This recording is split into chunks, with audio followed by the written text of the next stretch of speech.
Hello, everyone. So, I received a really unsettling vision from Jesus. So, in this vision, I was sitting in a pool of blood, but it wasn't my blood. It was all on my hands and arms. It was thick, and it was so much around me that I couldn't measure it. Jesus began speaking. Tell them I'm grieved, and my heart is broken. My love, you are becoming more and more burdened by the things I am. That's why you feel so detached and withdrawn. There's nothing wrong with you. You are learning how to merge with me more, and that comes with feeling a fraction of the things I feel. Because if you were to feel everything I do, you would not be able to manage and you would cease to exist. Tell them that I'm grieved. There's too much blood, not many willing hands to clean up the blood, and too many willing hands to shed more blood. Yes, it's very disturbing to think of blood, but this is the nature of where people's hearts are. So I wanted to pause here and to share. And Jesus led me to share a vision that he gave me back in November of 2020, where I had a vision of many different people in a city. It was dark. There were a lot of buildings on fire, burnt down. It was just a lot of chaos. And people were just bloody. Like it was blood all over their hands and their faces. And they looked completely like zombies, like they weren't there. Their minds weren't there. It's like they didn't have their just bearings, and it looked like they were being controlled. And then there was a man in the middle of the street. He had one of those really old school washing boards, and he was scrubbing this brush against the washing board. And the more that he would scrub it, more and more blood would gush from it. And there was blood all over the streets. And this was really unsettling to me, of course. Any vision like that would make you be concerned, like what is going on in the minds of these people, that they would just be completely zoned out. It's like you couldn't talk to them or anything. It's like they were under mind control. And that's why Jesus wanted me to share this here, just to show kind of the correlation in what he's saying.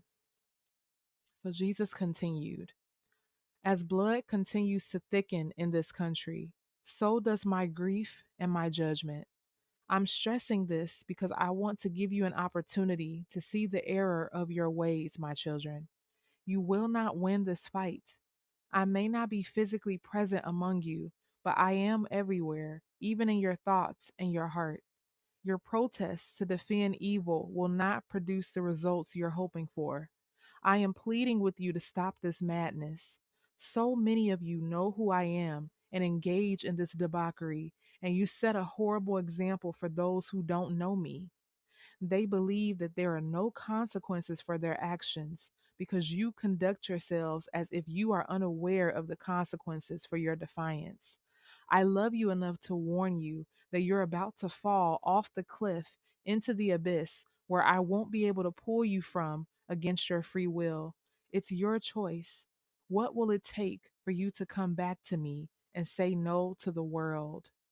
And that was the end of Jesus's message. So as we can see, I know I've shared a lot of visions recently about bloodshed and bloodlust, but I really believe that Jesus will repeat himself when he needs to, because he wants to stress the gravity and the urgency of an issue that he's seeing, and he wants us to be aware of it. And that's what he's doing here. He's really exposing how bloodthirsty and bloodlustful that people are, and he's really continuing to extend his hand and say, I'm here. I want you to accept me and not engage in this anymore. But if you continue to engage in it, there's going to be consequences that really won't be beneficial to you.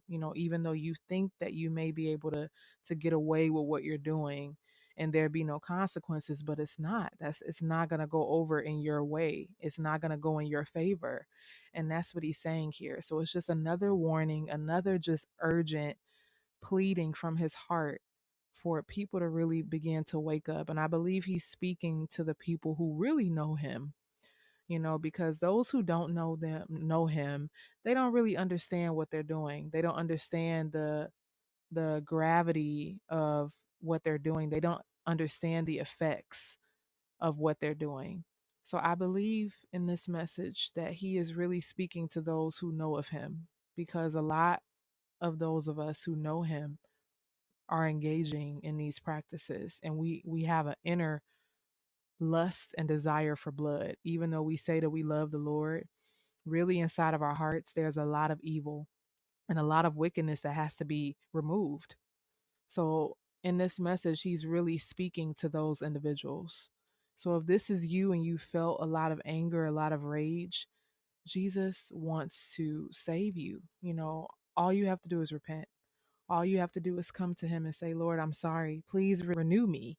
Please reveal yourself to me. And he'll do it. He will do it. So thank you all for listening. I pray you take this message to heart, as every message on this channel. And I pray that God blesses you and keeps you.